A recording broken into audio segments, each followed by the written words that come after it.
Pada tanggal 20 Juli 1969, dunia menyaksikan salah satu pencapaian terbesar umat manusia, yaitu pendaratan Apollo 11 di bulan.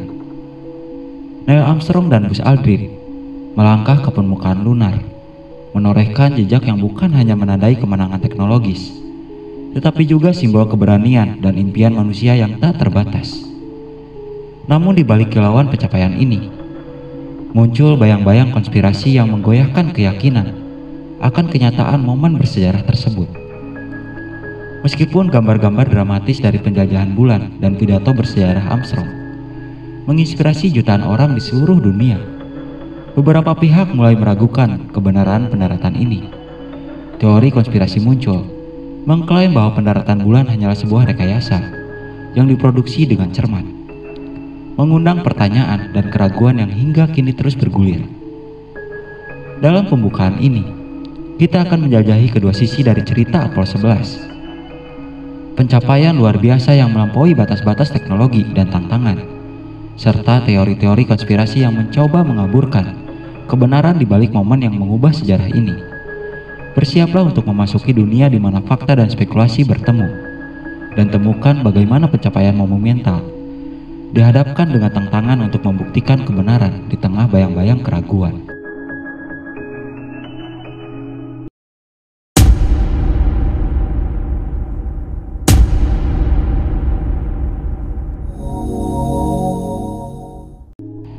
Apollo 11 lahir dari salah satu periode paling tegang dalam sejarah modern, yakni puncak Perang Dingin pada tahun 1961, ketika rivalitas antara Amerika Serikat dan Uni Soviet semakin memanas.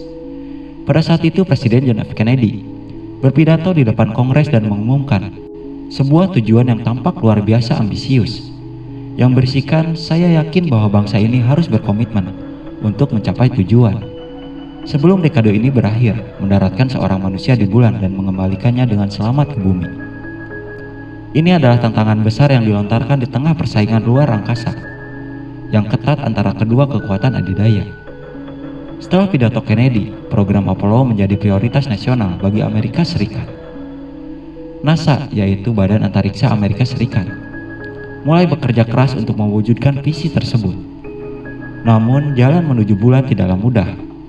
Program Apollo diwarnai dengan berbagai kesulitan teknis, tragedi, dan tekanan politik yang luar biasa. Insiden tragis pada tahun 1967, ketika kebakaran di dalam modul komando Apollo 1 menewaskan 3 astronot, mengguncang NASA dan bangsa Amerika Serikat. Namun tragedi ini hanya memperkuat tekad para ilmuwan, insinyur, dan astronot untuk terus maju. Di balik layar, ribuan ilmuwan dan teknisi bekerja tanpa henti mengatasi tantangan yang belum pernah dihadapi sebelumnya. Mereka merancang roket Saturn V yang kolosal, sistem navigasi canggih, dan modul lunar yang harus mampu mendarat dengan presisi di permukaan bulan yang tidak bersahabat. Selain itu, ada tantangan fisik dan psikologis yang harus dihadapi oleh para astronot yang akan melakukan perjalanan lebih jauh dari manusia manapun yang pernah pergi. Sementara itu, Uni Soviet yang sebelumnya unggul dalam perlombaan luar angkasa dengan peluncuran Sputnik dan penerbangan Yuri Gagarin, terus mendorong program mereka sendiri untuk mencapai bulan. Persaingan ini memberikan tekanan tambahan pada Amerika Serikat untuk berhasil. Setiap langkah maju dan mundur dalam program Apollo menjadi perhatian global, dengan seluruh dunia memperhatikan siapa yang akan memenangkan perlombaan untuk mencapai bulan. Dan pada tahun 1968, Amerika Serikat mengambil langkah besar dengan misi Apollo 8 yang mengorbit bulan untuk pertama kalinya. Ini adalah kemenangan besar yang memberi kepercayaan pada tim Apollo dan mempersiapkan panggung untuk langkah berikutnya, yaitu mendaratkan manusia di bulan.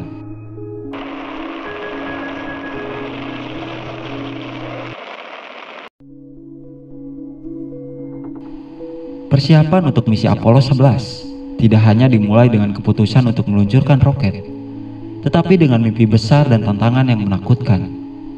Saat Presiden Kennedy mengumumkan tujuan ambisius untuk mendaratkan manusia di bulan sebelum dekade berakhir, yaitu 1960-an, para insinyur, ilmuwan, dan astronot di NASA menyadari bahwa mereka dihadapkan pada tugas yang belum pernah dilakukan sebelumnya. Setiap aspek dari misi ini harus dirancang dari awal dengan presisi yang tiada banding. Proses persiapan dimulai dengan pengembangan roket Saturn V, sebuah raksasa teknologi yang akan menjadi kendaraan terkuat yang pernah dibangun oleh manusia. Berdiri setinggi 110 meter, roket ini adalah mahakarya insinyur yang dirancang untuk membawa muatan besar keluar angkasa. Namun kehebatan Saturn V bukan hanya pada ukurannya, tetapi juga pada kompleksitasnya. Dengan 3 tahap yang berbeda, roket ini harus berfungsi tanpa cacat, dari peluncuran hingga akhirnya melepaskan modul komando dan lunar ke arah bulan. Di samping itu, para astronot Neil Armstrong, Buzz Aldrin, dan Michael Collins menjalani pelatihan intensif yang dirancang untuk mempersiapkan mereka menghadapi kondisi ekstrim luar angkasa. Pelatihan mereka melibatkan simulasi yang melelahkan, di mana mereka harus menguasai setiap aspek dari misi ini, dari pendaratan di bulan hingga skenario darurat yang mungkin terjadi. Mereka berarti di lingkungan yang mensimulasikan gravitasi rendah, mengoperasikan alat-alat yang harus mereka gunakan di bulan, dan menavigasi modul lunar yang rumit. Tekanan yang mereka hadapi sangat luar biasa, karena mereka tahu bahwa kegagalan bukanlah pilihan. Tak hanya astronot yang berhati keras, para teknisi di Kennedy Space Center bekerja tanpa henti untuk memastikan bahwa setiap komponen misi ini sempurna, dari merakit roket Saturn V hingga melakukan uji coba terakhir pada sistem komunikasi. Mereka harus memastikan tidak ada kesalahan sekecil apapun. Setiap baut, kabel, dan sirkuit diperiksa berulang kali, karena kesalahan sekecil apapun bisa berakibat fatal. Saat tanggal peluncuran mendekat, ketegangan dan antisipasi semakin meningkat. Seluruh dunia menantikan apakah manusia benar-benar bisa mencapai bulan. Namun di balik layar, di ruang kontrol dan pusat pelatihan, ada keyakinan yang tumbuh dari bulan-bulan persiapan yang melelahkan ini. Misi Apollo 11 telah dipersiapkan dengan penuh dedikasi dan perhatian terhadap detik. Dan semua orang yang terlibat tahu bahwa mereka berada di ambang pencapaian sesuatu yang luar biasa. Dan pada pagi hari tanggal 16 Juli 1969, ketika Saturn V berdiri megah di landasan peluncuran, siap untuk meluncurkan para astronot keluar angkasa, seluruh dunia menyadari betapa besar persiapan yang telah dilakukan untuk mencapai titik ini. Ini adalah puncak dari mimpi, kerja keras, dan keberanian yang tak tergoyahkan. Persiapan yang membawa umat manusia ke ambang sejarah, siap untuk melangkah ke bulan untuk pertama kalinya.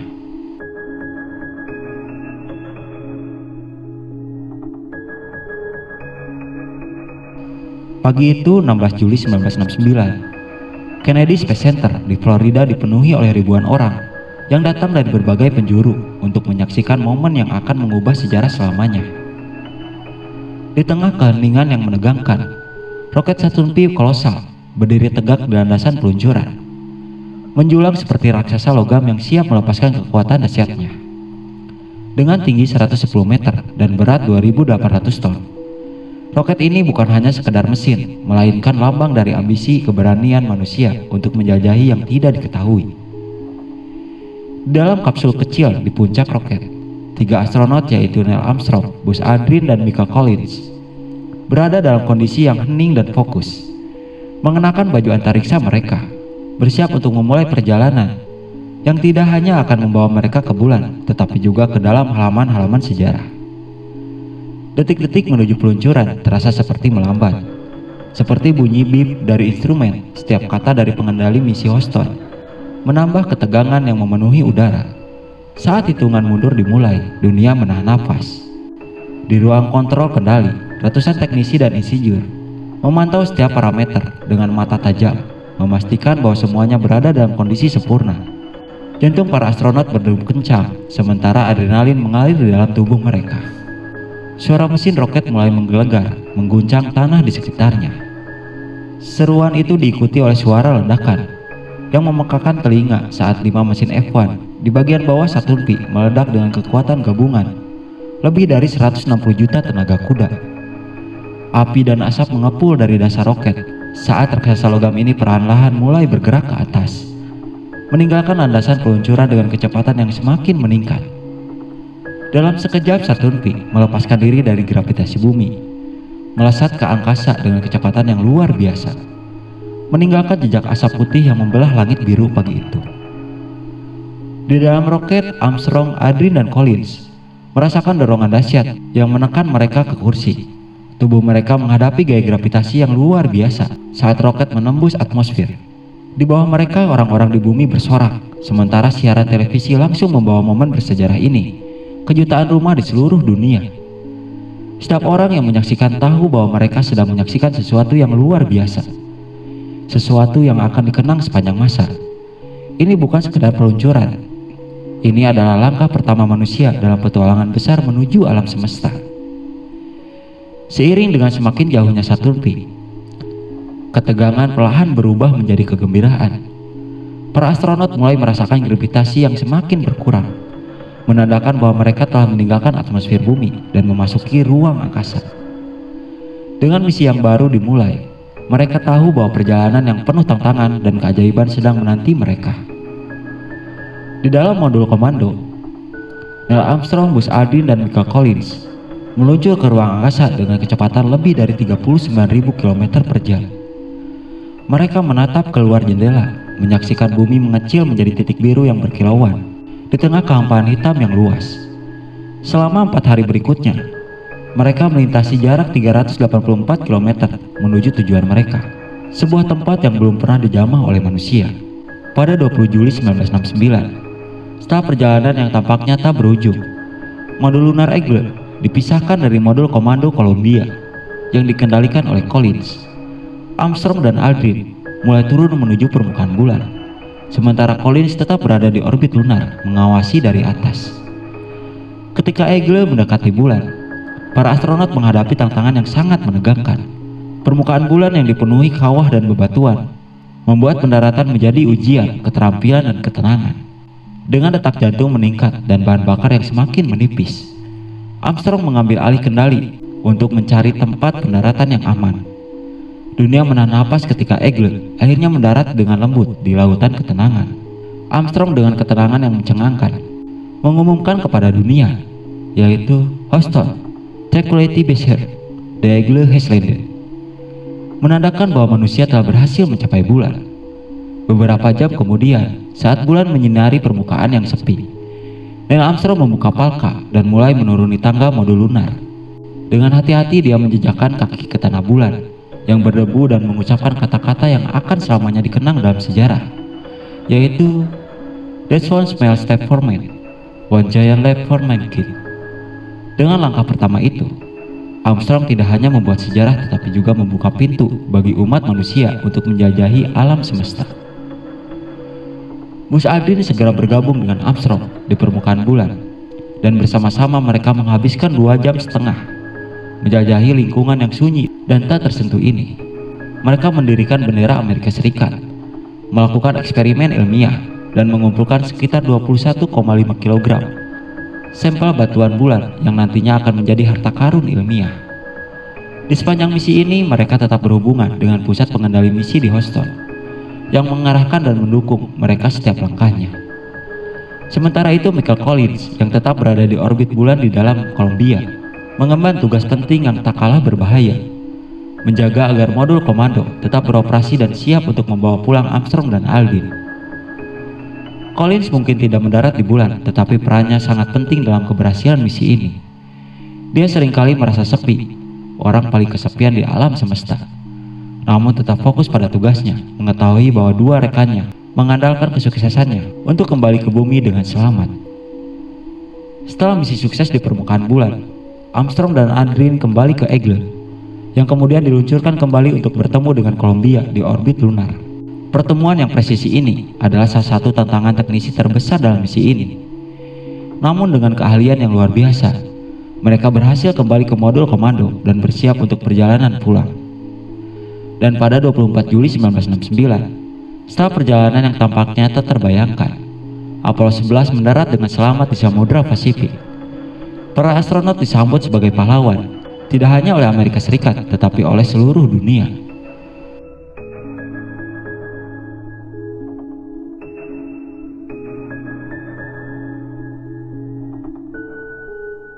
Meskipun Apollo 11 adalah salah satu pencapaian terbesar dalam sejarah manusia, tidak lama setelah Neil Armstrong dan Buzz Aldrin menginjakkan kaki di bulan, sejumlah teori konspirasi mulai muncul, mempertanyakan apakah pendaratan tersebut benar-benar terjadi atau hanya sebuah ilusi. Teori-teori ini terus berkembang hingga saat ini, meskipun bukti ilmiah dan kesaksian dari para ahli serta ribuan orang yang terlibat dalam misi tersebut mendukung kebenaran pendaratan bulan. Salah satu teori utama yang beredar adalah bahwa pendaratan di bulan adalah sebuah rekayasa film diproduksi oleh NASA di studio rahasia. Para penganut teori ini sering mengklaim bahwa gambar dan video dari permukaan bulan tidak mungkin asli karena berbagai alasan teknis, seperti bayangan yang tampak aneh atau bendera yang tampaknya berkibar di udara tanpa angin. Mereka berpendapat bahwa dengan teknologi yang ada pada tahun 1969, NASA tidak mungkin mampu melakukan misi yang begitu kompleks. Teori konspirasi lain berfokus pada bukti foto yang dianggap tidak konsisten. Beberapa orang menyoroti bagaimana berbagai elemen visual dalam gambar seperti struktur bayangan, kualitas gambar dan keberadaan benda-benda tertentu dianggap tidak sesuai dengan lingkungan bulan yang diharapkan. Mereka juga mengklaim bahwa bendera Amerika Serikat tampaknya berkibar, padahal di bulan tidak ada atmosfer untuk menghasilkan efek semacam itu. Selain itu, beberapa teori menyebutkan bahwa NASA mungkin memalsukan pendaratan sebagai bagian dari perang propaganda selama Perang Dingin, meningkatkan persaingan sengit dengan Uni Soviet dalam perlombaan luar angkasa. Ada anggapan bahwa pendaratan di bulan hanya dilakukan untuk menunjukkan dominasi Amerika Serikat di hadapan dunia dan menutupi kekurangan teknologi dan kegagalan dalam misi-misi sebelumnya. Tentu saja klaim-klaim ini telah dibantah secara menyeluruh oleh para ahli dan ilmuwan. Mereka menjelaskan bahwa fenomena seperti bayangan yang tidak konsisten dapat dijelaskan dengan kondisi pencahayaan yang unik di bulan, di mana permukaan lunar yang berwarna abu-abu mengubah cara cahaya terlihat. Bendera yang tampaknya berkibar misalnya bergerak karena interaksi astronot saat mereka menanamnya, bukan karena angin. Dokumentasi teknis yang mendetail, termasuk data dari satelit dan observatorium luar angkasa, juga mendukung fakta bahwa pendaratan di bulan benar adanya. Setiap langkah misi Apollo 11 direkam dan dilaporkan dengan rinci, dan sampel batuan bulan yang dibawa pulang memberikan bukti langsung dari keberadaan pendaratan tersebut. Lebih dari itu, ribuan orang yang terlibat dalam program Apollo, dari ilmuwan dan insinyur hingga teknisi dan astronot, telah memberikan kesaksian dan dokumentasi yang mendukung kebenaran misi ini. Citra dan bukti ilmiah yang diperoleh dari misi Apollo, termasuk eksperimen yang dilakukan di permukaan bulan dan data dari teleskop dan satelit yang mengamati bulan, semakin memperkuat kebenaran bahwa manusia memang pernah mendarat di bulan. Sementara teori konspirasi tetap menarik bagi sebagian orang, mereka lebih mencerminkan rasa ingin tahu dan keraguan daripada kenyataan ilmiah. Misi Apollo 11 dan pencapaiannya adalah contoh keberhasilan luar biasa dari teknologi dan tekad manusia. Dan pendaratan di bulan tetap menjadi salah satu tonggak sejarah paling penting dan terbukti dalam pencapaian umat manusia. Apollo 11 berdiri sebagai salah satu pencapaian paling megah dalam sejarah umat manusia. Bukti dari tekad, inovasi, dan keberanian yang mengatasi batas-batas yang sebelumnya dianggap mustahil. Saat Neil Armstrong dan Buzz Aldrin melangkah di permukaan bulan, mereka tidak hanya menorehkan jejak fisik di dunia yang asing, tetapi juga menorehkan jejak dalam hati dan pikiran seluruh umat manusia. Momen bersejarah ini melambangkan kemampuan kita untuk mengatasi tantangan terbesar dalam meraih bintang-bintang, terlepas dari keraguan yang mungkin muncul. Namun meskipun pencapaian Apollo 11 telah diakui dan didokumentasi dengan jelas, teori konspirasi yang meragukan misi ini mengingatkan kita bahwa pencapaian luar biasa seringkali disertai dengan keraguan dan ketidakpercayaan. Konspirasi ini meski menggugah rasa ingin tahu, lebih mencerminkan ketegangan manusia untuk memahami dan mempercayai hal-hal yang sangat besar daripada kebenaran ilmiah itu sendiri. Misi Apollo 11 dan teori-teori konspirasi yang muncul di sekelilingnya mengajarkan kita tentang kekuatan, tekad, dan pencarian kebenaran. Kebenaran tentang Apollo 11 bukan hanya terletak pada bukti-bukti yang ada, tetapi juga pada keyakinan manusia untuk terus mengejar pengetahuan dan memahami alam semesta. Dalam setiap pendaratan, setiap eksperimen, dan setiap langkah yang diambil, kita diingatkan bahwa perjalanan kita, baik yang nyata maupun yang dipertanyakan, adalah bagian dari pencarian abadi untuk menjawab pertanyaan terbesar kita. Apa yang bisa kita capai jika kita berani untuk melangkah lebih jauh dan melihat lebih dalam?